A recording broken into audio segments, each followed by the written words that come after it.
Hello everyone, welcome back to our new blog. চলে এসেছি আজ নতুন একটা ভিডিও নিয়ে। আজ হচ্ছে জায়ের বাড়ির সেকেন্ড ডে। গতকাল রাত থেকে খুব বৃষ্টি হওয়ার জন্য ইভেন এখনও বৃষ্টি হয়ে যাচ্ছে, তার জন্য বাড়ির সামনে দেখতেই পাচ্ছ কীরকম জল জমে গেছে, আর ওয়েদারটা কি সুন্দর দেখতে লাগছে। এরা দুজন বেরোতে পারছে না বলে কি করছে দেখো।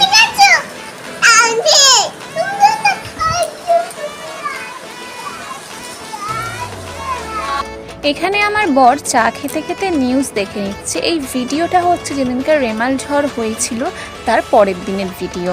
তো সে চা খেতে খেতে নিউজটা দেখে নিত এবং আমিও চা খেতে খেতে নিউজটা দেখে নিলাম। দেন আমরা সকালের জলখাবার সেরে নিলাম। আমরা খেলাম মুড়ি এবং আলুর তরকারি, খেতে খুবই ভালো লাগে এবং এখানে দুই সোনা মাও খেয়ে নিল। এখানে আমাদের রান্নার প্রস্তুতি চলছে। এখানে কাঁকরোল ভাজা হয়ে গেছে।